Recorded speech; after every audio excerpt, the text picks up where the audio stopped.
From Relay FM, this is Connected, episode 124. Today's show is brought to you by Pingdom, Ministry of Supply, and Blue Apron. My name is Mike Hurley, and I am joined by Federico Fatici. Ciao, Federico. Ciao, Mike. And Mr. Stephen Hackett. Hi, Stephen Hackett. Howdy. So I mentioned to Jason Snell on Upgrade yesterday that Upgrade is catching up with this show. So Upgrade just posted episode 123. We just posted episode 1. Well, we're about to today post episode 124.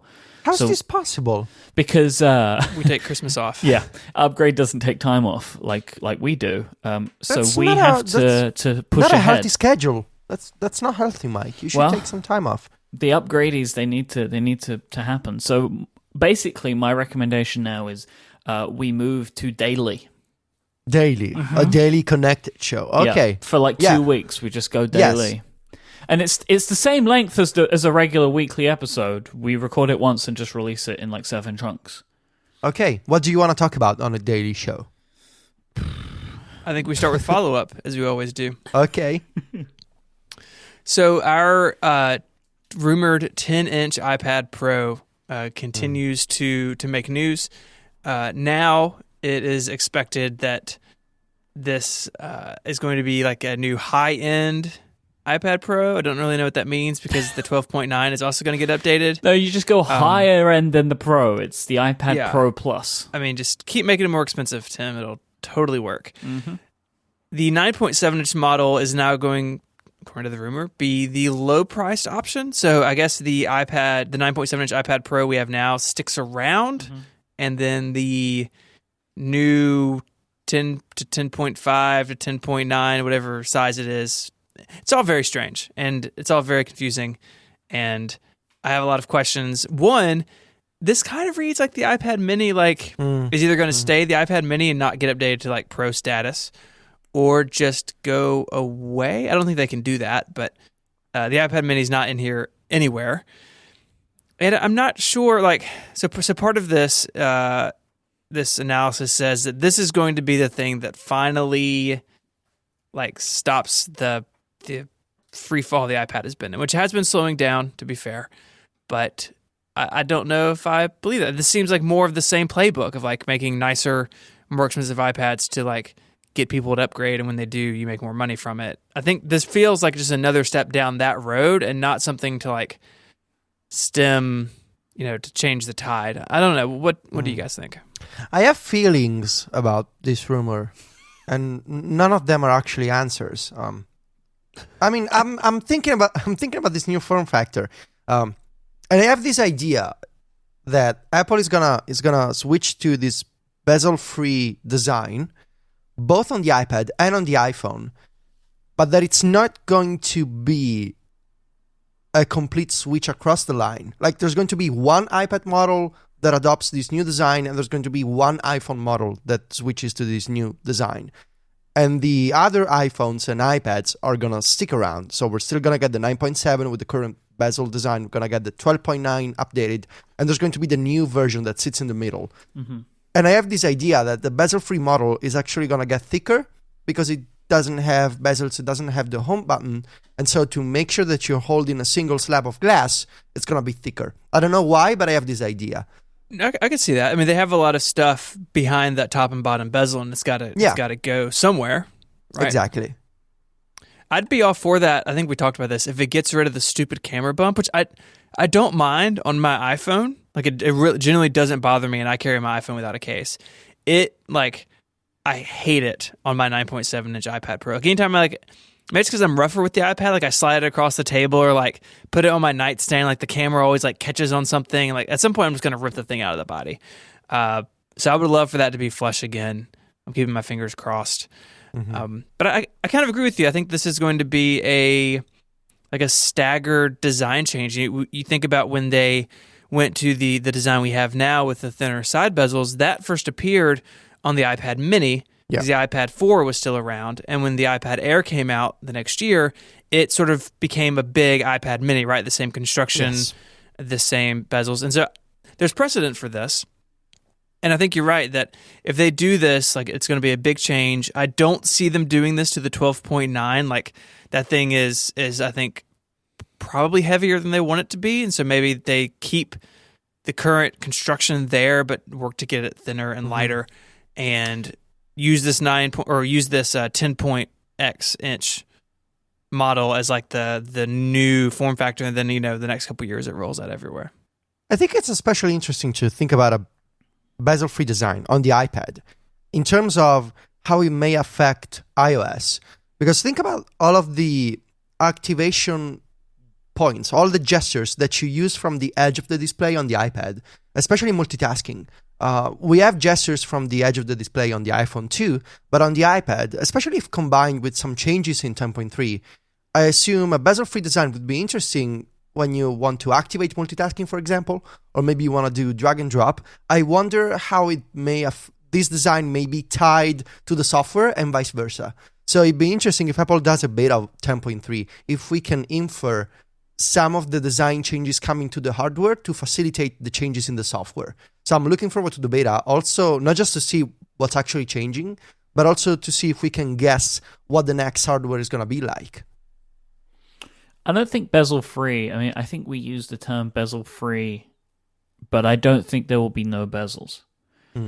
I think that it will be like super thin, but really where we're going to see gains is in the chin and the forehead of the phone, right? That like it stretches out across, or on the iPad, like it stretches out and makes everything, all the bezels a little thinner.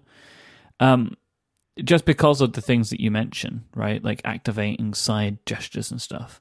The only other thing that I could assume is if they do go bezel-free, that they curve the screen on the edges a little bit.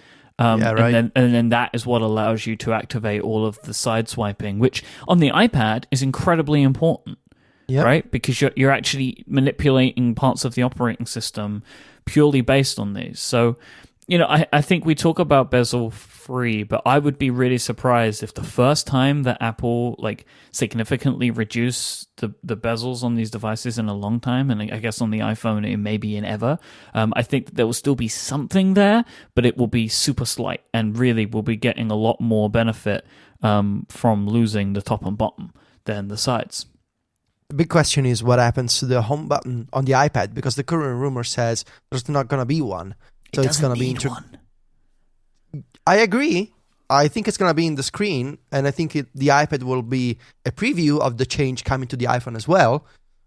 But it's interesting because basically everything is going to be based on gestures, and there's going to be Touch ID integrated on one side of the display, basically. Well, that's the my rumor. feeling different to the iPhone. Like my feeling, it just doesn't need, the iPad doesn't need a home button at all, because gestures to activate those functions are way easier to achieve with the iPad. And for me, I don't know about you guys, but I always use those gestures, like the pinch gesture and the swipe up gesture with the 4 or 5 fingers. Like that's how I get to the home screen and get to multitasking on my iPads all the time. And I think that with the iPad they can get away with that, right? Like if they haven't worked out a way to do what I assume is an incredibly difficult task of embedding a home button in the screen, they could maybe get away with it. Because as F. Hanshaw in the chat room is suggesting about 3D touch, now I would expect that a home button embedded in a screen is going to need 3D touch, right? It's going to need the haptic motors, and I'm unconvinced that is coming to the iPad line. Mm-hmm. So I wouldn't be surprised. They're like, there's no home button, but look how great these gestures are. That's where I think it might go with the iPad at least, but I don't think it will be that way for the iPhone. Yeah, I mean, I don't use gestures much. I guess the big question for me is what's going to happen to all of the accessibility features based on the home button? What's going to happen to Siri if you don't have a button on the screen, But I guess these are also... No physical hardware button makes the accessibility stuff difficult, whether it's in the screen or not, right? Because if there is a home button in the screen, right, if we take it to that perceived idea of where that's going to go, you won't feel it. Right. So it's always going to be a problem for accessibility reasons. So I'm interested to see that. Like, I'm still unconvinced about this home button in the screen idea. I remain unconvinced about that as a thing, to be honest. And I know that it's like it is an idea and it is a good idea, but it just seems like a really tricky engineering problem that I'm unconvinced Apple has solved. Like, you know, and I look at the MacBook Pro as an example of that. You know, like the little Touch ID section on the touch bar. Really, that should be screen, but it's not. And so I just remain unconvinced that is a problem that's solved. But I think that they have time, and I like the idea of doing it in one model because it lends. I'm so happy, Federico, to hear that you are already leaning towards my idea of the iPhone Pro prediction for later in the year. I can't believe I brought you around already. I didn't say that. You said you thought that they might do one iPhone. Didn't say iPhone Pro. But if they do, right? Like if they have an iPhone 7S, which is the design that we have right now, and then they have another one that's more expensive and has a bezel less design, it would probably be called the iPhone Pro, right? Like it makes sense. I think I can see that, right? Like that these are thicker phones that are incredibly expensive, like, and the iPad as well. Like this 10.5 or whatever it's going to be, that thing's going to be over $1,000. Like if they do what we're thinking that they're going to do, they put it there, and the idea of it like taking the iPad out of the tailspin is it just increases profits, right? Because this iPad appeals to everyone that bought the Pro last year. Right, it's like it's meant for them. So like we buy another one after a year, and it pushes the profits up. And if I get a nice design out of it and a cool new iPad, like I'm happy to give them my money. I think that's the point. Yeah, you're always happy to give them your money. Well, I mean, with the iPad, definitely. Shopping problems return.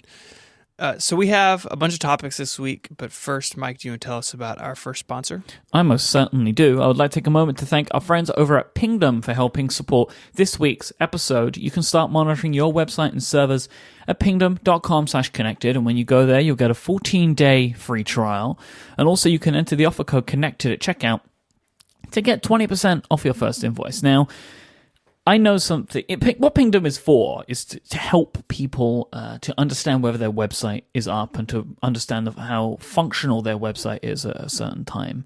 But I know there are many people that right now and will later in the year use Pingdom for new and interesting things. Like, for example, as we are recording this right now, there is some expectation of some exciting new Apple betas today. And I know many of my friends that use Pingdom to monitor Apple websites to see when things change.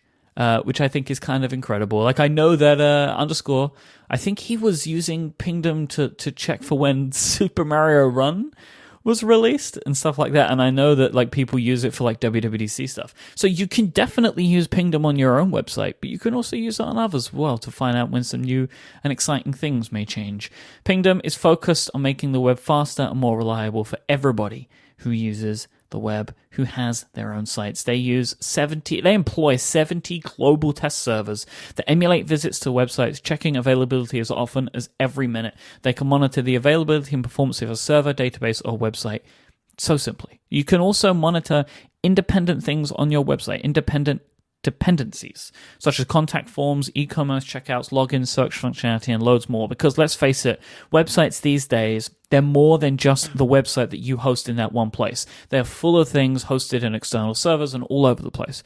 Things break on the internet all the time, and it might not just be your thing that's broken. Every month, Pingdom detects around 13 million outages. That's more than 400,000 every single day. So, whether you have a small website or a huge one, it's super important to monitor the availability. You just give Pingdom the URL that you want to monitor, and they will take care of the rest. Check it out today, and you'll be first to know when your site is down. Go to pingdom.com/connected for a 14-day free trial, and use the code CONNECTED, CONNECTED, at checkout to get 20% off your first invoice. Our thanks to Pingdom for their support of this show and Relay FM. So up first, we're going to talk about CES, everyone's favorite Las Vegas event destination, dumpster fire. So, CES, generally the Apple community kind of rolls its eyes at. I think there's some good reasons there. But this year, a really interesting story caught our attention, and that is basically Alexa being built in to all sorts of things. Mine just turned on. It's staring at me. So it's important to kind of break this down. So the service was built into the Echo, Amazon's hardware, But there is also a way that third-party hardware manufacturers can tap into that ecosystem. So there are a couple different ways they can do it. They can put the voice services package into their hardware, or they can basically pass it off to Amazon directly. So a couple different ways other companies can build on top of the service. And so we see a lot of this at CES, everything from like smartwatches, someone put it in a refrigerator for some reason. Ford, the auto company, is rolling it into their vehicles. So beginning, I think, this year, you'll be able to talk to your Echo and say, hey, start my car, or hey, unlock the doors. But eventually it will roll out where it's in vehicle, so you can actually be in your car and talk to it like you can talk to Siri in your car. So there's this common burn, that we're going to get into this, that, Alexa doesn't really work as an assistant because it is stuck in your kitchen, to quote Phil Schiller. And that's like, that burn is already out of date. Like, it is changing. And I find it really, really fascinating that this thing is just spreading like wildfire. Well, there's a bunch of points that we need to make, otherwise we're just gonna make some people upset. The obvious first counter argument would be that Apple is taking a different approach with HomeKit and Siri, which is basically, we gotta talk about these two things combined, because Alexa is both an assistant and also a suite of home connected services and devices. So the big difference is that Siri works internationally, and HomeKit is not limited to the United States, whereas the Alexa web services and the Echo are like available in 3 countries, I think: the US, the UK, and Germany, if I'm not mistaken. At this point in the show, I would like to just ask a question. Yes, okay. Do we say that word or not? I muted my Well, sure, I've also speaker. muted mine, but we could be setting off devices all around the globe.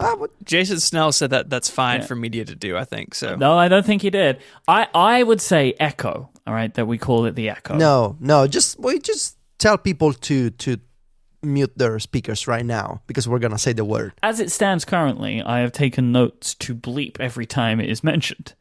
I think we just say it and you just bleep them all. I think it'd be hilarious. No, I don't want all that work. I think we should just call it the Echo. I think that is fair. I think we need to live dangerously every once in a while. No, I don't like to do that. Just say Alexa. See, it's fine. It's fine. See, yeah, Nothing but happened. every time you say it, I'm bleeping you. So No, don't say Alexa. Don't bleep me, Mike. Alexa. Come on. Oh, I just want to say Alexa. Okay. Anyway. I will get you for this. No, you won't. So there's a difference between Amazon's approach and Apple's approach. They're different. You could argue that Apple's is more considered, maybe. In theory, they have strict security requirements. The reason why you have fewer HomeKit devices than Alexa-connected devices is that, based on what we know, based on the rumors we heard, based on some reports from publications in the past, Apple is very slow to approve new HomeKit devices. You gotta have a special chip inside. It's not like you can make a security camera with some web service and there you go. You just sign up for the Amazon Web Services and you can roll out the Alexa integration. It doesn't work that way with HomeKit. But also, the counter argument is Amazon started slow. Now he's taking the Netflix approach, which is you have a basic product that works well, is fast, and now is spreading. Starting with the US, the UK, Germany. Now it's coming out on a bunch of different devices, and they have what Apple doesn't have with Siri and HomeKit, which is momentum. And Amazon is able now to scale their product from the US to Europe to hundreds of devices that, they're not available in HomeKit. You don't have HomeKit fridges. You don't have, HomeKit cars, of course. It's 2 very different strategies. And I tend to sit somewhere in the middle. I love my Echo. I also realize that Siri and HomeKit are available to more people around the world. But also, on the other hand, I have a better experience with Alexa and the Echo than I have with Siri. I know that it's not as flexible, but every time I ask a question to my Echo, it responds. whereas I don't have the same experience with Siri and other HomeKit devices. And furthermore, the Echo is able to talk to more services than Siri is. I mean, already, I'm able to do way more by having queries of my Echo and asking it to do things for me than Siri can. Siri cannot arm my Canary via IFTTT, I mean, that's definitely like the fundamental difference between the two companies' approaches. And, The Verge had this article pitching Alexa versus the HomeKit, which I think is pretty unfair. Not only, like you said, Alexa does a lot more than that, but they're just different things. And one reason I think that Amazon has seen success is that they do open up what they call skills to anybody. So like, Federico could write a skill to, you could say, oh, I did. Yeah, Vitici teaching me Italian. Like anybody can do almost anything with it. Now contrast that with Apple with HomeKit and with Siri. SiriKit is only open to select types of applications, and you have to fit within Apple's template of how you use it. And HomeKit is only available to hardware manufacturers that go through, from what seems to be from the outside, an extremely difficult process to get approved.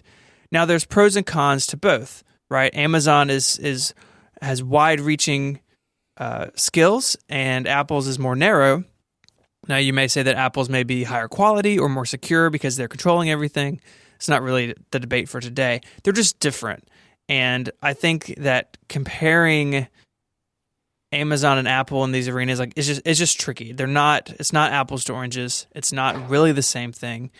But the time is coming where Apple is going to have to address this. I think this is where we get into the Phil Schiller interview, which was really about the iPhone anniversary, but this came up that he says Apple has a strong platform in Siri and in the iPhone, and Amazon doesn't. Well, like all that takes is Amazon having an Alexa app potentially for iOS. There's already a third-party one I think all three of us use.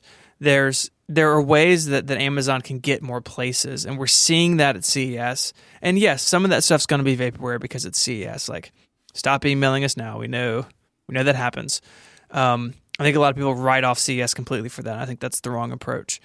But you cannot deny that Amazon is out there in more places, out there doing more things than Apple. And is Apple going to catch up, or is Apple going to sit this round out? I think the three of us agree that Apple needs to make a move here.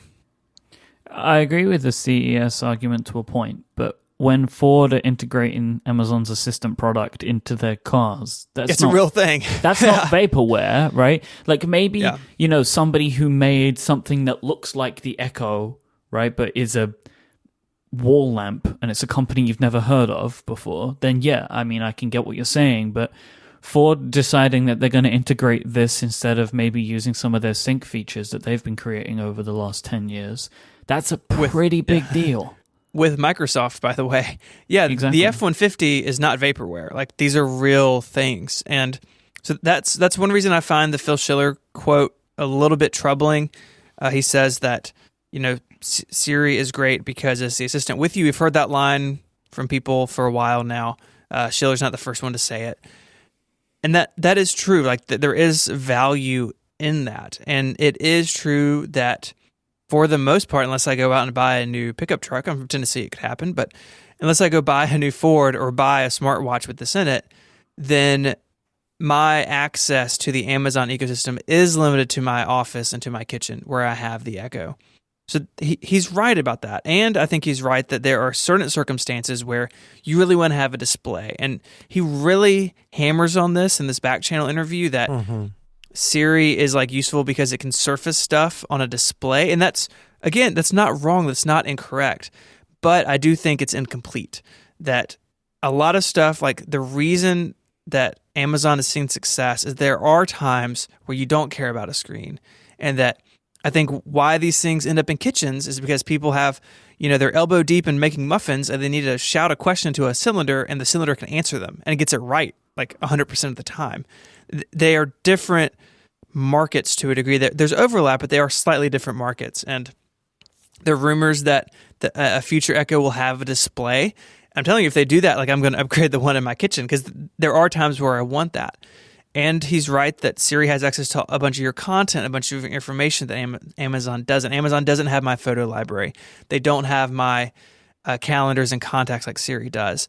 But that hasn't stopped me from using Amazon's product heavily. So I think he's sort of like, I think his argument's a little off base, and it's one of those things we were talking yesterday. Like I don't know if Schiller blasting the Echo is like Apple being coy, like Steve Jobs saying no one wants to watch a video on an iPod, and then 3 months later announces the video iPod, or if it's they really don't get it and they really think they are making the right decision. And I can't tell which it is. I hope that they're just being coy because I think they should be in this space. But it is a little concerning that, maybe Schiller's writing this off and they don't need to be. Yeah, this lends into like another kind of concern that I have right now, which is like the two kind of agreed upon strands of technology that the majority of the large companies are going down are either voice assistant technology, like voice assistant machines, like these dedicated boxes, and VR. And right now, Apple seems to be downplaying both of these, right? That they say that the canisters are not what we want. What we want is something that is in our pockets all the time, which maybe, to add a strand onto that, which is, yes, I understand could be very good, but my argument is, where do people actually use these things? I don't think people use them on the subway. So I don't know how necessary it is. I think having something that has a ton of microphones in it because it's a big tube is maybe better depending on where it wants to be used. Like the places I want to use this stuff is in my home, and I can like cover my entire home with one of the big cylinders and one of the little ones, right? No matter what it is, and I'm going to cover the majority of my house as long as I speak loudly enough. And then the other is virtual reality, which most likely is just going to have effects in gaming, but we don't know. And these seem to be like two of the biggest things that are happening right now, and Apple is downplaying both of them and doesn't appear to have anything in those areas. And this is either a good thing, right, that they're focusing on something which is going to end up being more important, like the way that we know Apple to be, right? Like, that they're working on AR, and we don't know it yet because we haven't seen Apple's product, but when we do, we realize that everything else is silly. Or they're missing, and that they end up in a Microsoft situation or a Facebook situation where they miss the boat on something, and that it ends up hurting them in the long run. I actually don't know what one it is, but I feel like that I'm willing to ask the question more than in previous times. And it is important to remember that, like Apple, like if you look at the iPod and the iPhone in particular, and the Apple Watch to a lesser degree, Apple is okay sitting on the sidelines watching a market figure itself out, and then they come in. So like they weren't the first music player, they weren't the first smartphone, they weren't the first like smartwatch wearable thing. Mm-hmm. And they come in and they usually do it better. It's usually more expensive, but they end up dominating in one way or another.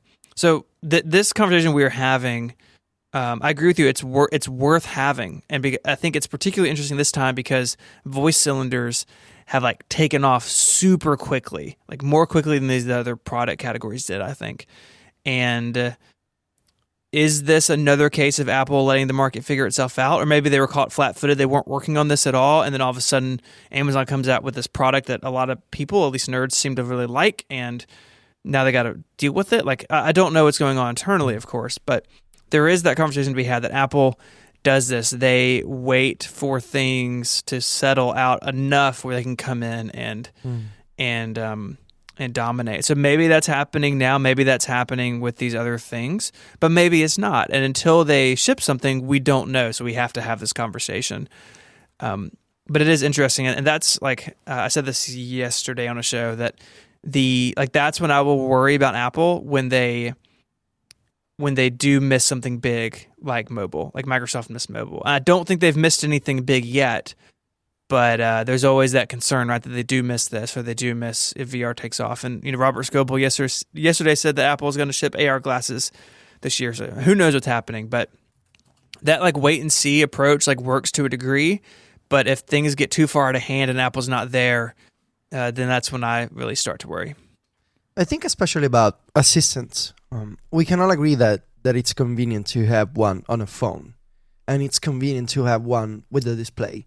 But all the these discussions, they all come down, for me at least, to a simple question: do you believe it's convenient also to have an assistant in your home that is separate from the phone?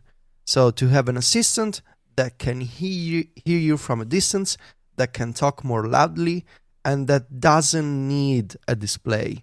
Because to say, well, yeah, but Siri has the display, that's missing the point. We can all agree that it's convenient to have an assistant on your main device. But is it also useful to have a separate voice that can hear you inside your home, no matter where you are? And I'm going to follow up to the question with, is it also useful to have an assistant that can talk to a bunch of different services, a bunch of different products and apps instead of limited domains? Because we shouldn't, I think a lot of people, they're trying to downplay the Echo and Amazon. I'm not saying that it's a huge threat to Apple right now, because a lot of people reply with some kind of straw man to this problem. It's not like Amazon is replacing Apple or that the Echo is winning. Yeah, and in the grand scheme of things, they probably haven't sold that many either. Yeah, exactly. It's just if you're a product person, I think people inside Apple are having these discussions. Yeah. So we can all agree that Siri on the iPhone is awesome, is convenient, works with a bunch of different languages, and it's got an interface, and arguably we can say it is getting better. Mm-hmm. But the flip side is, when you're inside your home and you're free to talk, you don't have people staring at you because you're talking to an assistant, is it a good idea to have an assistant that can talk more loudly, that is a dedicated device, that its only job is to be a voice only, not a voice first, a voice only product? And I think the answer is yes. Yeah. Because as we're seeing, it's not like it's just, a bunch of podcasters are falling in love with this new product. It's gaining mindshare. It's been on TV shows. It's been on the news. It's a good idea. And I think Apple is thinking about this. And I think it's, it would be silly to say, no, Apple is never going to do that because we have Siri, because we have a display. Yes, we have a display, which is awesome. But is it also useful to have a speaker, to have an assistant that is only a voice that replies to you? And I think we're going to see Siri in this form eventually, because it is a good idea. Funnily enough, one of my favorite things about the Echo is one of the things that we all laughed at when we first saw it, that it is in a fixed place in my home. Because I have a location to direct my query to, which if I'm using my iPhone for this, it's not necessarily where I think it is at all times, right? Like, it moves. And I understand that it's good that you might have it on your body, but there's something about it, my Echo being in a place in the kitchen that, like, if I'm watching TV, I can turn around and talk to it. Like, there is just something that makes sense to me in that it is in a fixed place in which I direct my question towards. And I actually quite like that. And it's funny, this is a thing that we're all guilty of judging things before we try them, and I think the Echo was definitely one of those. Today's episode is also brought to you by our friends over at Ministry of Supply. I think it's fair to say that we have all experienced and experience spending a lot of time in uncomfortable clothing. I remember spending many summers on the tube in a full suit going to work. 40 hours a week we spend in clothing that can be uncomfortable, restrictive, unbreathable, and then also, but at the end of the day, they're all wrinkled as well. These are the problems that Ministry of Supply is set out to fix. They make performance clothes for the modern-day workplace. Launched by MIT engineers, Ministry of Supply combines human-centric research, performance technology, and tailored design to create wear-to-work clothes for men and women, like dress shirts, blouses, and pants. Their garments work with your body to provide maximum comfort, combined with features like temperature control, wrinkle resistance, and extreme stretch to give you a sharp, professional look all day long.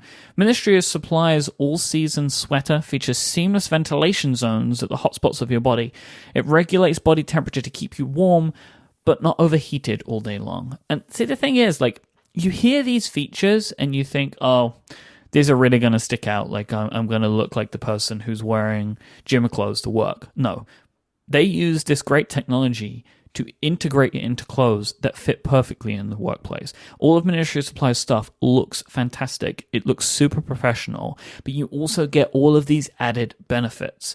I'm a big fan of what they do. The clothes that I've had sent to me from them are super comfortable, including that sweater.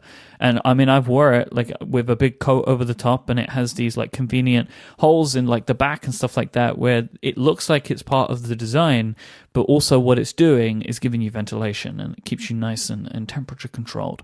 Ministry of Supply also makes socks now too. The Smarter Dress socks are made of coffee fiber that wicks sweats and absorbs odor throughout the day. They also provide extreme cushion with more padding than most gym socks. Ministry of Supply offers free shipping, free returns, and a fantastic 100-day no-questions-asked return policy. I love companies that do that. You can find out more by going to ministryofsupply.com/connected, and you'll get a free pair of moisture-wicking Smarter Dress socks with your first purchase. That's ministryofsupply.com/connected, where you can find out more. Or visit any of their 9 retail stores in locations including San Francisco, Atlanta, and Chicago. Mention this show and you'll get a discount. Thank you so much to Ministry of Supply for their support of this show. All right, so Stephen, you got your hands on one of these little Apple Watch stands, right? Yeah, so the Elago W3, it is a silicone Apple Watch stand that looks like a tiny baby Macintosh. And so of course, I bought it. It was like $15 on Amazon or something. Showed up this weekend. I put a little review video together over the weekend, and I have used since nightstand mode, which is what WatchOS 2. I have used a stand for my watch at night on my bedside table, so it puts it up, and it looks like a little alarm clock. If you bump the table, or really just even touch it, almost, the watch will wake up and give you the time in a very low light situation, so it's not like blinding, which is really nice. You can set it to do the alarm with the buttons. I don't ever do that, but I've used one from Studio Neat, the Material Dock. That's what I have on my nightstand table now. It has a phone and a watch stand kind of in one, and I'm going to continue to use that. I really like that dock, but this one was just too adorable to pass up spending some time with. So you drop the watch into it. It's cut out where the face of the watch is the face of the Macintosh, and it's just a lot of fun. So if you are looking for an Apple Watch stand and don't want to spend a bunch of money and want something adorable, I would point you to this thing. Yeah, I use the Studio Neat Material Dock. I have one of the ones for the phone and the watch, and then I have one for just the phone that I have on my desk. And I love it. Like, I know that obviously Studio Neat are friends of the show, but this is a product that I was really looking for, and I'm a big fan of it. I think the best thing about it is that kind of like, it's not like adhesive, but there's like this rubber stuff that they put on the bottom, and it keeps it completely stuck to the desk, which is it doesn't move at all. Yeah, which is fantastic. So you can pick up your iPhone and just take it straight out, and you just pick it up, put it down, and then it's really nice to have the watch there, and then the watch is in nightstand mode. It's I love that product. Mm-hmm. Yeah, I use the Birkin Valet iPhone and watch. Of course you do. You're so fancy. Yeah, I like modern style docks and these kind of accessories. That doesn't use nightstand mode, does it? Because it holds the watch sort of vertically? No, I don't use nightstand mode because I wear the watch at night. It's because of this that I decided to put this dock not in my bedroom on my nightstand, but in the kitchen/living room, where both Sylvia and I, if we need to, we can place our iPhones and watches when we need a quick charge. So yeah, it looks nice. It's on an IKEA piece of furniture, which is a nice contrast between the black IKEA cabinet and the silver Apple style dock. It's very nice. Fashionable. I know. Wow. Yeah. I like that there are a lot of options for this thing, that you can really pick something that, looks the way you want it to look. It's nice. I mean, nightstand mode is something that it's I mean, we have a clock in our room, right? Like the watch is next to my side of the bed. My wife can't see it, so it's nice for me, but it's something that I think some people get more use out of than others. But it's one of those things when Apple announces like this is super clever. Like it's one of the things the watch kind of should do. It should be useful as a timepiece at night. So good job.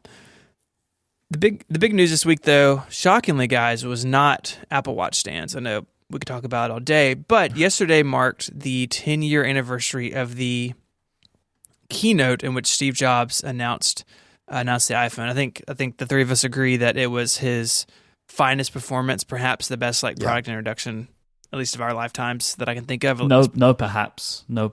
Like Yeah, it is the single greatest product introduction. And so we have a bunch of links in the show notes this week. Federico and I both wrote some stuff about it, put some stuff together. We have a link to the video. If you have an hour, just go watch the keynote again. It's outstanding. If you have 8 hours, you can listen to episode 30 of The Prompt, which is the show that preceded this one. Doesn't last 7 hours, episode, I'm sure. It's two. I listened to it this week. It's like 2.5 hours long. Where the two of you and then a very sick version of me walk through the keynote, and it totally holds up. It's I think the single proudest I've ever been of a single podcast episode is this episode. And then we also have the Wayback Machine link for the original iPhone website, which I had totally forgotten how it looks all black and really crazy looking. But the original specs and Apple trying to make the phone look small, some funny stuff there that with age, age makes everything funny.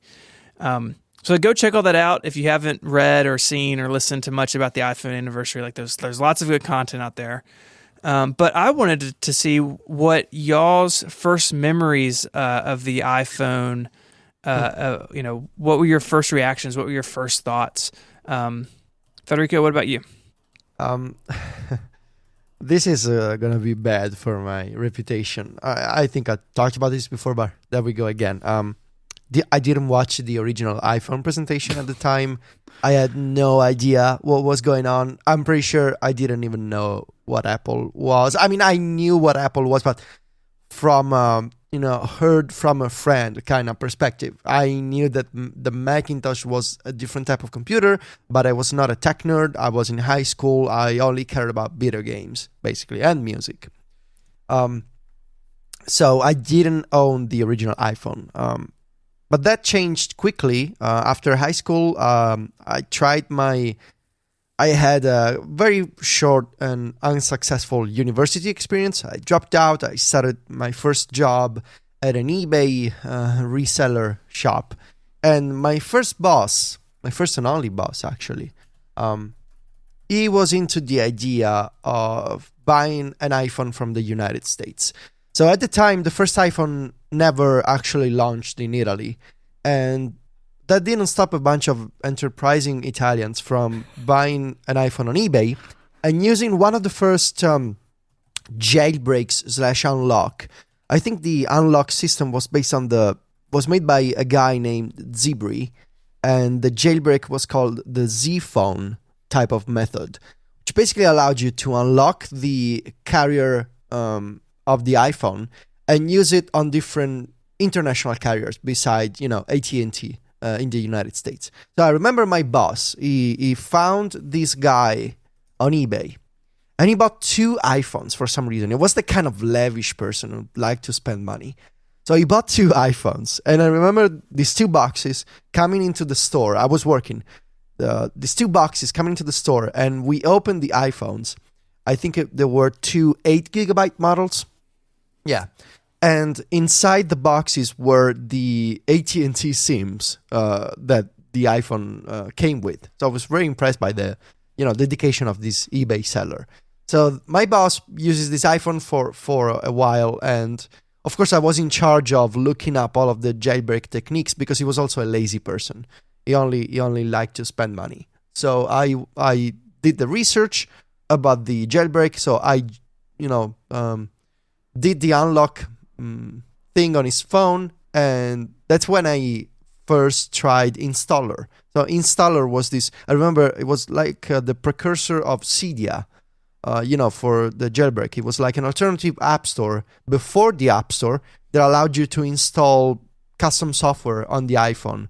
The first third-party apps and the first third-party tweaks. And I remember it had a blue icon. So a couple of months pass. It's now well into 2008. And the thing about my boss, he was a weird guy. He was also very easily distracted. So he used the iPhone for a few months, and then I think he fell in love with some kind of different smartphone. So he's like, I don't care about the iPhone anymore. At that point, I had bought an iPod Touch because I was really into this idea of, iPhone OS and what Apple was doing. And so my boss was not using his original iPhone anymore. And I was like, hey, what if you sell your iPhone to me? I was like, sure, give me like a couple of €100 and you can have it. So I bought an iPhone from my boss, and I just fell in love with it. Until I bought the 3GS in 2009. So I used my boss's original iPhone when the 3G actually came out. I didn't buy the iPhone 3G. I used the original iPhone until 3GS that came out in Italy in July 2009, back when iPhones used to launch in the summer. So I used my original iPhone for about a year, I would say. And, it was the beginning of, my career. Eventually I was fired. I started MacStories and I started writing about iPhone apps. I actually regret not being into, Apple news, not following the original presentation of Steve Jobs back then. I watch it, of course, later. But yeah, it was a strange type of getting into the Apple scene, getting into this whole iPhone thing. If anything, I'm thankful to my boss for being that kind of person who buys an iPhone from an American on eBay, even if he cannot use it, and tells me that I should do the research to how to do the unlock. I'm thankful for that, because in his own weird way, he got me into this whole thing. And now I'm talking to you guys. So there we go. Yeah. I was already deep within at this point. Like, I had iPods. I watched the presentation on my iMac. And I don't really remember much of watching the presentation. Like, I believe I have a memory of watching the presentation, but it's one of those memories in which I can see myself, which means it's probably not true. What I do remember, though, is like on that evening, showing family members different parts of it, like the rubber band scrolling and stuff, and being like, look at this. Like, I just couldn't help but show people because I was so excited about it. And then the other thing that I have a memory of is actually buying my iPhone, which for us in the UK came much later. We didn't get ours in June. I think it was more towards the end of that year of 2007. And I remember like having my brother, he left after school and he stood in line for me because I was working at the time, and I went and kind of met him. We were third in line, and then the checkout system at the car phone warehouse is what the store is called. It's a chain of cell phone stores here called the Car Phone Warehouse. They started when phones were in cars. Their checkout system completely failed when the iPhone went on sale because it was like complete overload. So we had to pay in cash. And because we paid in cash, that was why I didn't buy the little Apple Bluetooth headset thing. I was just going to get that because I was just so excited about everything. I wanted all of it. And I couldn't get out enough cash to buy both things. So luckily, I dodged that bullet. Yeah, it wasn't a great product. Some could call it, yeah, it's like the father of the AirPods, right? You know? It is. It's the great-great-grandfather. So I did not watch the keynote the day of. Of course, I wasn't live streaming, following along with blogs. I was actually traveling, visiting family. I did work as an Apple retail employee at the time, so I remember like getting back to my like cell phone service and a bunch of people texting me, going crazy that Apple had done this insane thing. I went that evening on like dial-up, like my aunt's house, like looking at those original iPhone web pages, like trying to just like squeeze every drop of information out of them. trying to like get my head around it. I'm not quite sure when I actually watched the keynote video. Apple was publishing them at that point, I think in iTunes, but it took a little while to get them. It wasn't like it is now. And I just remember being just really, really blown away. I ended up buying one about three or 4 weeks after they went on sale.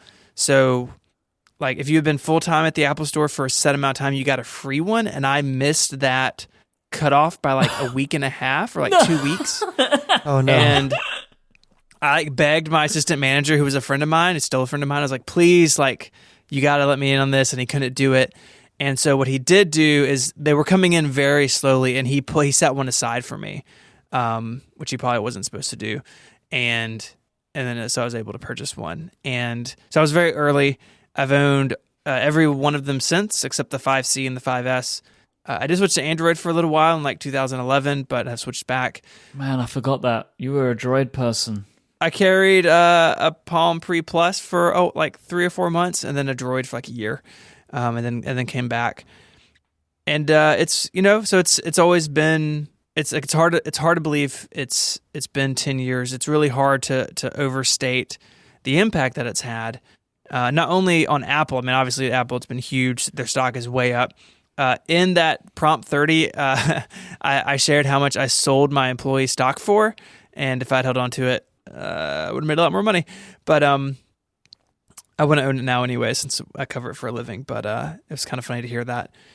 Now you got to own it, man. Boost that price up, right?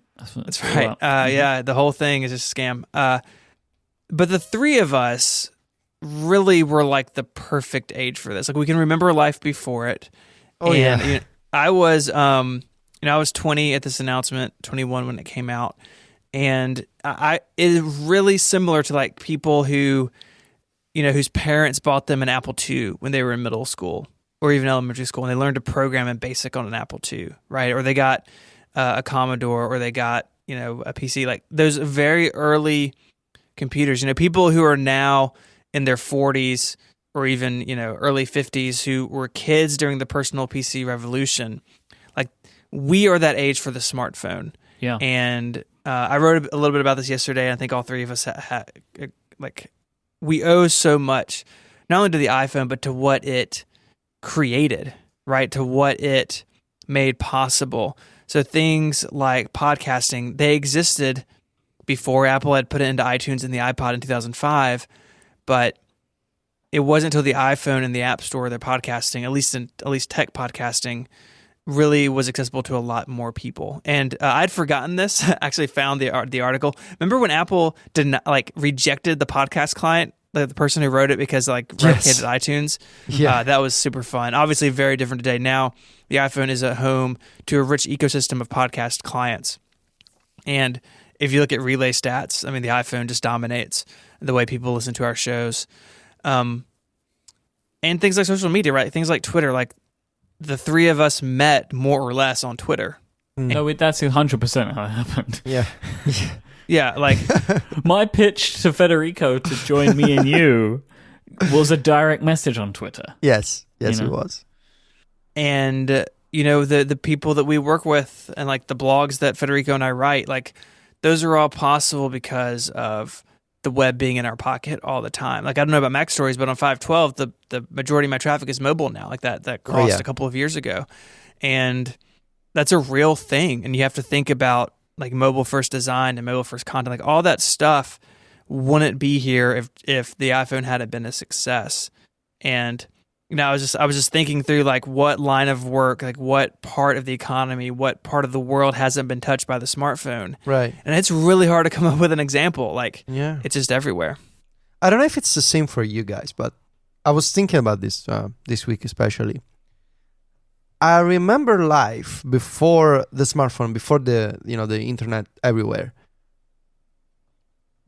But I also don't really remember it. Like, it almost doesn't make any sense that there was a time where you couldn't look up, maps on your phone or talk to anyone for free. Like, these things, they were kickstarted by the iPhone and by the App Store. But I don't know, maybe it's the fact that we're getting older, could be, and maybe it's the fact that it's been 10 years. but I struggle to remember how it used to be. Like I remember when my parents and I went on road trips, we had to actually take out, fold out maps with us. And now you just walk out and you fire up Google Maps or Apple Maps on your phone and, you can get to anywhere. Yeah. So it is difficult for me to remember how it used to be because it's been such a fundamental change to society, to the way that we do everything. I struggle to remember how it used to be. I know I used to have other phones. I know it used to be different. It just doesn't make sense when I think about it. Yeah, I agree. Like, it's like I know that I lived that life. Yes. Right? Like, I know I did because I was 18 years old. Right? Yes. So, like, I have memories of my life, many memories where I didn't have a smartphone. But I now think of it in like a, how was that true? Exactly. How was it possible? My first trip that I took abroad on my own, like it was with my girlfriend at the time, the iPhone 3G came out the day before. It's like every trip I have ever taken where I am in control of where I'm going has been powered by GPS in my smartphone. Yeah. I never took a trip before that. And I can't imagine doing that because it's like, for me, it's like knowing where I am on a map is how I travel. And without that, it's like, I mean, I can read a map, but I'm way less confident about what I'm doing and where I'm going. Like with my iPhone, I'm able to walk somewhere, go somewhere without like putting constant focus to the map. And that is like such a powerful thing. And it's one of the myriad of things in ways in which the iPhone has touched and changed my life. Yeah, it really is such a change, like so fundamentally different before and after. And people had taste of it before, right? Like if you were cool like me in college and carried a Newton so you could do your email in class. Those of us who were really ahead of the curve had a little bit of it. But for like what the iPhone really has done is that it has given like what Apple calls in the original webpage high technology to so many people. And like, yes, it should be more affordable, and yes, there's still parts of the world where it's not made an impact the way it has in other places. But it has taken technology and put it in the hands of more people than ever. I mean, how many people just have a smartphone as their only computer, and that the only way to the internet they have is through an iPhone or through some other smartphone? Like, that is a serious change, like economic, social change in the world. And in 2007, it was just this clever, phone that you could, prank call Starbucks on if you were Steve Jobs. But I think even then, like if you read interviews with Apple at the time, or there's some videos of Steve Jobs, making the rounds, like I think they knew it was a big deal, but I think it was impossible to really, really tell. I mean, I certainly didn't foresee it coming, and I don't really think anyone really did understand just what it could do in really such a short period of time. I mean, really, like I think by the time we were at like the iPhone 4 or 4S, like it was turning the corner from something that like nerdy people had to like regular everyday people, like people who have no idea what Relay FM is. Like, it's hard to believe they're out there, but they are. Are there those people? Do they even exist? It's hard to say, but you know what I'm saying. Like it made the turn, and now it is making a turn into countries and into markets and into parts of the world that have never had technology before. We went from, and this is why there's all this angst, right? We went from the PC and the Mac to mobile devices, and there are people on either side of that divide, and there's lots of angst there, but is now moving into parts of the world where that divide doesn't exist because the personal PC couldn't make a dent there, right? Due to infrastructure, due to cost, but the smartphone can, and that is really incredible. So this is the first of the 2 birthdays of the iPhone, right? We'll be talking about this again in like 6 months or something. Yep, June 29th. Happy birthday, iPhone. Oh man, I feel like I need a hug right now. Oh, it's okay. I don't know. Just having a moment. Yeah. This week's episode is also brought to you by our friends over at Blue Apron, the company on a mission to make incredible home cooking accessible to everyone while supporting a more sustainable food system in which they set the highest standards for ingredients, allowing them to build a community of home chefs. The home chefs part is interesting, right? So for less than $10 a meal, with Blue Apron, you're going to get seasonal recipes delivered straight to your home with all of the ingredients that you need, all pre-proportioned with these great step-by-step cards. You can prepare these meals in less than 40 minutes. It allows you to become a chef at home. You will learn skills. You will be following these recipe cards, but every time you're doing them, maybe you're cooking every day or a couple of times, maybe 3 or 4 times a week with Blue Apron.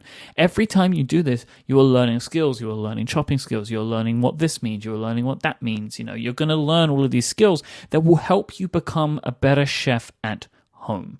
You're able to customize your recipes every week based on your dietary preferences, and you can also choose delivery options that fit your needs. There's no weekly commitment. You get the deliveries when you want them, and Blue Apron delivers to 99% of the continental United States. Blue Apron makes sure that you have fresh ingredients, and by doing this, they are supporting that sustainable food system, allowing you to make incredible meals. Blue Apron sets the highest quality standards for their community of artisanal suppliers, family-run fisheries, and ranchers. New recipes are created by Blue Apron's culinary team, and they are not repeated within a year, so you're going to get a ton of variety, different types of food to eat. Like, for example, listen to this. You could maybe cook things like creamy shrimp spaghetti with broccoli and mayo lemon, Thai chicken noodle soup with yellow curry paste and mushrooms, or potato and broccolini samosas with coconut lentils and yogurt sauce. That is some vast variety in what you'll be able to chow down on with Blue Apron. Check out this week's menu and get 3 meals for free with free shipping by going to blueapron.com/connected. This is free food, ladies and gentlemen.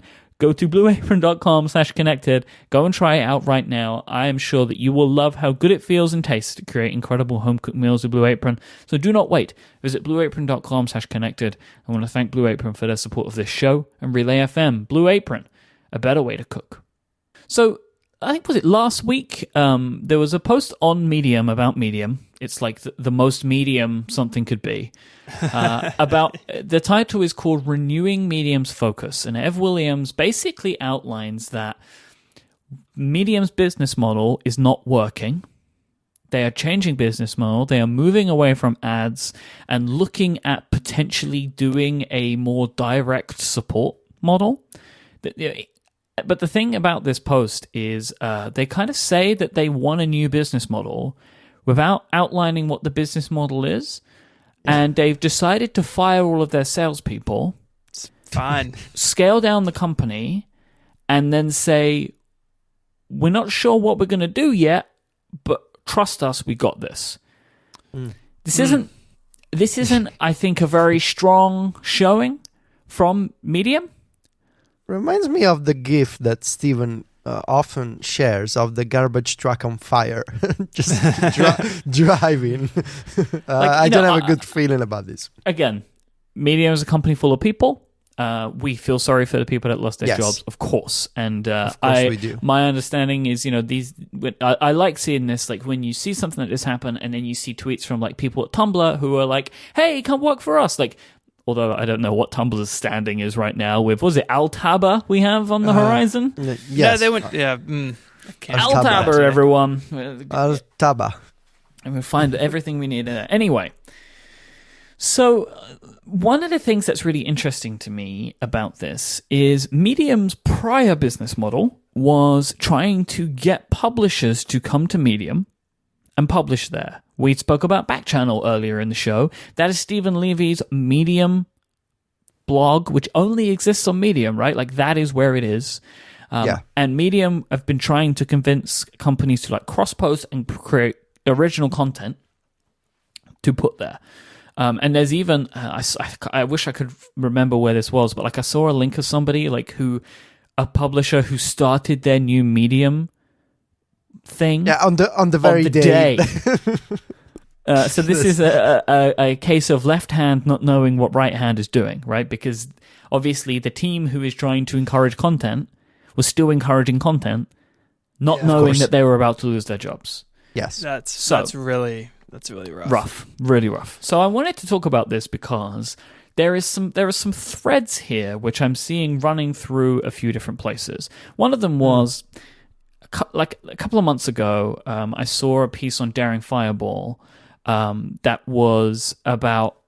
It was linked to John was linking to something that Andy Bio wrote, where he's talking about how indie blogging seems to be changing. Like there isn't as much focus put on it anymore, and that maybe people are moving more towards social networks to kind of get their messages across. But Andy makes the case for independent blogging and writing because like nobody can shut him down, nobody can control what he says, nobody can control the URLs that he uses. Like it's his place to do whatever he wants in. And it seems that more people these days are moving to different channels, different networks to share their stuff. So I've been thinking about this, and I have a question for you both. Is there less independent blogging now because, frankly, it's becoming harder and harder to make money in that world? You know, with a lot of the tough web ad stuff that exists, which maybe the two of you can speak to a little bit if you want. I don't know if you want to. And is it because it's getting harder to make a living doing this that people are pushing their content towards platforms like Twitter and Medium and maybe YouTube and podcasts because you're able to maybe get your name out there, you're able to be on social networks, which are maybe at least likely to get you more fame or notoriety, where it might not be able to secure you as much money, especially in the case of the social networks? It's a very complex question that requires a very complex answer. First of all, I believe there's been a shift from bloggers to vloggers. So a lot of people are now on YouTube. A lot of people that 10 years ago would have probably written something, now they're shooting a video about it. The second part of my answer is, I think social networks and social platforms like Twitter, Facebook, and Medium to an extent, they have been great equalizers.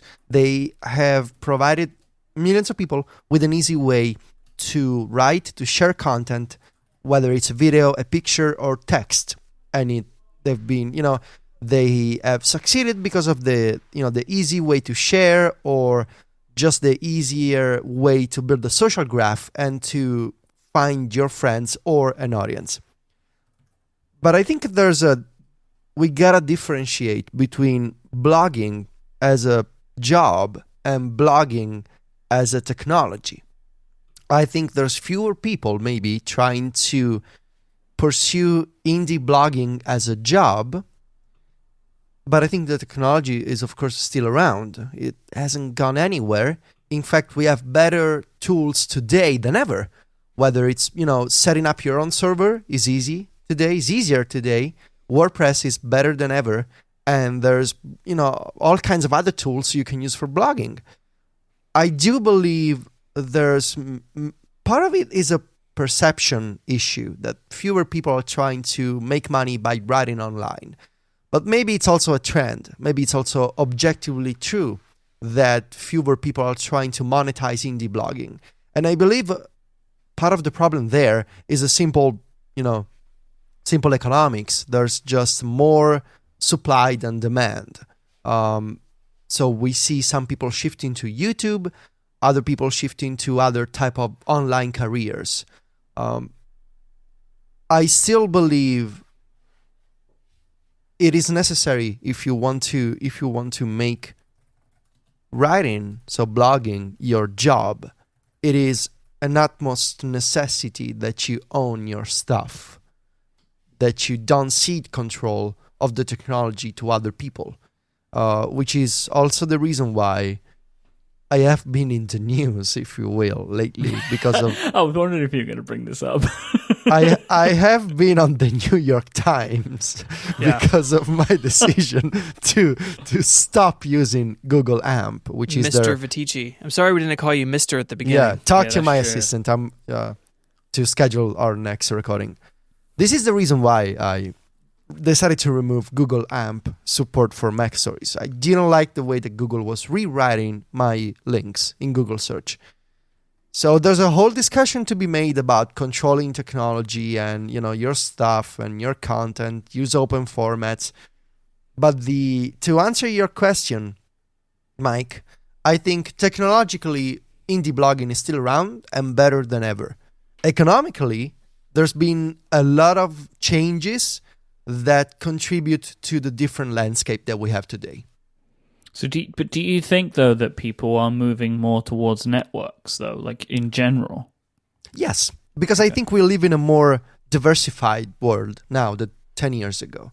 I think it's easier for a kid in China to try to find an audience on a network that is allowed through the firewall. I think it's easier for a teenager to post some thoughts on Twitter or Facebook. I think it's easier for someone to go viral using YouTube and Facebook. Or taking a screenshot of notes and posting it on Instagram. Exactly. I think these networks, they remove a lot of barriers, because there is a barrier. There is an audience barrier. There is a technological barrier to setting up a blog, setting up your own domain, which is why I believe we got to differentiate between doing this just to share and doing this to make a living. The technology is the same. The goal and the time that you got to sink into this thing is profoundly different. Yeah, I've been blogging at 512 Pixels for over 8 years. 8 years now. It's a really long time, and so I've seen some of this take place over the arc of my own blogging career, if you want to call it that, where I tried really hard, like in 2010 and 2011. I really put my head down and tried to see if I could make 512 Pixels into a job, and the answer then was no, that I couldn't do it. And honestly, the answer today still is no, that 512 Pixels, it makes money. Some months it makes better money than others, but it's not a job. Relay FM is my job. Relay FM is what pays my mortgage and keeps food on my table and keeps my kids in jackets. How many jackets, Tony? They grow so fast. Okay. I feel like there's a bigger discussion to be had about jackets, but maybe let's save it for another time. I feel like you feel strongly about jackets, but we just had to buy new coats for everyone, so it's on my mind. And so I think, so for me, the way 512 Pixels makes money is really simple. I have a sidebar ad run from a third-party company who I've partnered with for 5 years now, and it doesn't make much money. It makes enough to cover the hosting. The site with just the sidebar ad for me breaks even, and any money that I make each month is either through RSS ads, which have risen and fallen in popularity over the time I've been doing them. They're doing okay right now, but I think overall that business model is hurting. I think a lot of people who have blogs who sell RSS sponsorships are struggling with that. I make money the other ways, like affiliate links on Amazon. If you click that link under my video to buy the adorable Macintosh Apple Watch stand, I'll get a cut of that. And I'm not ashamed of that. Whatever. If you don't like that, strip my code off. That's so ethically wrong. Man. Yeah, I'm not worried about it. You're trying to boost the sales of dogs. You should be ashamed of yourself. How can you buy jackets with that dirty money? I know. Yeah, you're putting that dirty money on your children's shoulders, man. Yeah. So for me, 512 Pixels is a part of my business. It's a part of my income, but it's not the time I put into it. Honestly, if I were to be brutally honest, is not worth the money I make from it. I do it because I love it, and I do it because it's a place for me to get thoughts into the world. But blogging for me is not the business that it is for other people. It's still and again, and I don't mean this in a disparaging way in any sense, but it still has remained more of a hobby type project for you. Yeah. Right. Like I said, Relay, if you look at the hours I spend during the work week, the vast majority are Relay, and 512 is a fun distraction from that. Now, what I've done over the last year is move the 512 Pixels brand and expand it into YouTube. And for all the reasons you guys just talked about, right? That there's an audience there, that my content really works well on video, that I can write about stuff, but if I can show people and I can be funny on video and I can make things that are interesting to watch, then they do well. And the YouTube channel does do well. And it, again, it's not paying a lot of bills, but the YouTube channel does make money. It's not a lot. It's really hard to make money on YouTube unless you're enormous, but it's making some, and it's making enough for me to justify doing it to an extent. And I think like all of that stuff, like if someone who's been doing it for 8 years, like Mike and I own an extremely successful podcast business, which we're going to talk about in a second. Like someone who has been doing it this long, who has an audience, 512's readership is bigger than ever. Like 2016 was the most page views I've done ever in a year. I've got more RSS subscribers than ever. It's harder than ever to make money at it. And I think that hurts independent blogging if you look at independent blogging as a way, as a job. And I honestly think that's the wrong way to look at it. There are people who can do that, right? There's people like Hotkey and Gruber and Jason Snell who blog and do podcasts for a living, but it started as writing. It started as a blog. I think that window is closed. I think that time has passed. I think that it's really hard to make that work now. But I'd agree with you, Federico, that independent blogging in the sense of I'm really interested in something and I just want to share it with the world, that is richer than ever. And if you have niche content like the Pen Addict, Brad Dowdy has made a career for himself in the pen space and with his company Notco. Million page views a month. I just have to throw that in. That's humongous. It's crazy. I have a niche it's much smaller than pens and paper, but I've carved a niche out for myself in like the Apple historian realm. And that limits the size of 512. 512 is bigger than ever, but I think it could be bigger if I were broader. And I just don't want to be broader. I don't have to be. So I talk about esoteric things, and the people who are interested in that love it, and people who aren't interested in it quit reading me years ago, and that's fine. You can find your spot. You can find what you're good at. You can hone your skill. But I think if you expect it to make a business out of it, that's really hard. And like that has nothing to do with the platform, right? Like you can be on WordPress, you can own it, which is what I like. I like owning my content, like that I can have a database of all my stuff. But if that stuff is scary or like difficult or like too expensive, like there's lots of good hosted options and you can go do it. Like just go start writing, go start something. And that, I agree with you, Federico, is easier than ever and the tools are better than ever. And I think like as a thing, blogging is fine. YouTube is an interesting example because no matter how big you are with YouTube, there is money there immediately, right? Like monetization is like built in to the analytics. Like the promise of money is there immediately. All you need to do is get the views, and that isn't the case with other types of independent stuff, right? So I think that's one of the reasons that YouTube is starting to win out, right? Like Federico said, and I agree that like there seems to be more people vlogging than blogging, right? There seems to be that's the thing that's happening now, is because if what you're looking to do is try and make some money from your side project, then of course you're gonna consider the platform that has monetization built in as standard for everyone. Yeah. It's available to everyone. All they need to do is get the views on their videos. Yeah, just use clickbait like Mike. Yeah, like I love it. I'm all about it, and I bait all of my videos. Clickbait is really a thing I stand by that Casey Neistat said about clickbait, which is that it's enticing but not false.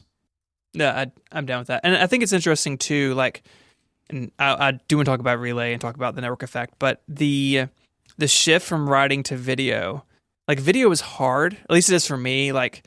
And part of that is that I have really high standards for myself. I'm not one, I can't just sit down in front of a camera and just talk. Like anything that I produce is like hours of me saying the same thing over and over and like picking the one time I said it that I like. You're not one of these people that just walks around with their iPhone in the street, right? That's what you're saying. No, I want to be one of those. No, just cretins. Because I don't have that gift. I don't have that skill set. Like I'm awkward and like not funny, and I have to work to be unawkward and funny. But so many people are really good at that. And so like there's monetization, and some people just find that really comfortable, where a lot of people find writing really difficult. I mean, Mike, you and I are different in this way, where I enjoy writing. I like to think I'm good at it. I like to think that I've improved. But the way that I solve problems, the way that I think about things is I write them out, and I don't process verbally very well. That's why I repeat myself on podcasts endlessly. I need to write it out first to think about it. And so for me, blogging was a better fit. But what's great about all this stuff is there's all these different channels, right? And if Medium can get their act together, and I hope they can, and they can figure out a way to let people make money and be successful, then that's great. And like blogging needs that. Like right now, if you want like some backed blogging thing, you have to open a Patreon, and your numbers are public, and that's weird. But if they can create a YouTube-like system for writing, like that's great. Like thumbs up, like way to go, Medium. I hope someone can make that work because blogging needs that. But it's just a very different approach than how it's traditionally been done. So I just want to, before we wrap up, I want to touch on something, which is right. We're talking about like people should be independent and stuff. And we own a company where people produce content for us, right? Which is strange because the people that have their shows on our network, they are part of Relay FM. But my kind of feeling on this is that we do our very best to give everybody the adequate amount of independence that they need, right, to get their stuff done. We work with people to make all of our stuff better. But, really, I mean, this is just something we talk about with everyone. If they want to go, if a show wants to leave, then we'll do everything we can to help people leave. Like, the content that our hosts produce is their content. We just give them the tools and the place and kind of the processes underlying it all to make it happen. Is that fair, Stephen, to say? No, it is. I think what we've tried to do is create an environment and create a set of tools for people to do their own thing. Like, sometimes we get questions about, a topic on a show, or a sponsor wants to know what a show is going to be about. And like the truthful answer is we don't know because we don't exercise editorial control. And we have some guidelines, right? Like you can't say, we have a naughty word list. And don't say those words or you're going to get bleeped or knocked out of the master feed. But like, even then, like that's all we've got. We I think have created a space where people can come in and be creative and like try things and talk about things they're interested in and use our CMS and use our tools and have access to our designer and access to our Slack. And for most of the shows, we can monetize them and we sell ads. Mike, you and I do that for the hosts. They get a cut, we get a cut. And I think it's been really successful. We haven't had a show leave. We've had shows turn over and shows come to an end and stuff. We've never had anyone leave. And that I'm sure that will happen one day. And I agree with you. We will do everything we can to give that person access to their content, to help them land on their feet wherever they end up if they want our help. Because at the end of the day, like that content, like it's their work, right? Like I'm not on, you aren't on our 25 shows. It's people doing their own outlines, doing their own research, doing their own recording, using our editors or doing their own editing. We've just created a framework for people to create within. And I remember when we first started Relay, like our very first conversations were like, that's what we wanted to build. We wanted to build a company, we wanted to build a network, and we wanted to have jobs, but we wanted to really create a space for people to work within. And that is something that I think is a little unusual in podcasting, where a lot of networks have like complete editorial control over their shows. Like it's a very different business, right? If you're doing NPR style stuff like Gimlet or Slate or those people, totally different business model, not any better, not any worse than ours, just different. But this is how we've chosen to do it because at the heart of it, like at the end of the day, you and I, Mike, and Federico and Jason and everyone else, like we're all creators. Like we all want to make stuff. Like you and I have a podcast network, so you and I can make podcasts, right? Like we needed a place to put our stuff, and we've been able to scale it up to other people. And so we give them the tools that we want to have, and we give them the freedom that we want to have. And I think it's worked out really well. And one last thing before we do wrap up, because I guess it is related to this topic, I think, is that Manton Reese is currently working on a Kickstarter campaign to generate, like, I find it's hard to explain, like, it's like Twitter hosted somewhere else or something. Can you help me with that? Because I've backed this project because I like what he's trying to do, but I'm struggling to understand the product that he's making. Yeah. So it's, and I hope I'm fair in my representation because it is a little complicated. Micro.blog is going to be a set of tools. So it does have a timeline like Twitter, but it's based on RSS. So if you don't want to open the app and you just want to see everything Federico writes on his microblog, then you can just like subscribe to it in your RSS reader and just get it there and never worry about it being a social network. So you can use it as like a blogging platform, or you can use it as a social network. I think there's also like going to be like WordPress plugins, so you can like move content from your actual blog to the social network. Like it's a couple different things. But I think the heart of it is like you own your content. Like I have a recurring task in Todoist every 6 months to download my Twitter archive, because one day we're going to wake up and Twitter is going to be gone, like just gone. And I would like my 10 years of talking about silly things, and so I download that every once in a while. Well, with this, you would have access to your stuff, and you would be able to export it and use it freely and openly. I think that he has a little bit of work to do to really flesh that out in the way that he explains it. The Kickstarter is about the book, about independent blogging. Like building the thing is sort of secondary to the Kickstarter project. And I fully expect, in talking to him, and I fully expect that we will see more details about the platform very soon. Like it's totally real. Like there are people who have seen it. There are people who've been using it, is my understanding. Like, and I think he'll do a clearer job at explaining it. But I think the heart of it is you own your content, and you, instead of having a centralized social network, you can put content into the system from numerous places. You can use the first party app, or you can use something else because it's all API based. And so I could have theoretically my own blog and just write little things, and it gets posted here automatically. So I'm excited by it. I think that the world, I think at least our world, that sort of nerdy world, like we sort of exist with Twitter as the water cooler, and that's really fragile. And I don't think Twitter will last, at least in its current form. And I think there will be a time where like all the stuff that the three of us have had possible in our career because of Twitter, like that won't be available to people anymore, because Twitter will be drastically different or be gone. And I don't think Facebook's the answer. I don't think people necessarily want all of their other stuff mixed in. And so maybe this is it. I hope it is. I hope that there's an opportunity for the sort of community that we have on Twitter to either move or like regenerate in new ways, new interesting ways, somewhere else. And I think Manton is onto something with that.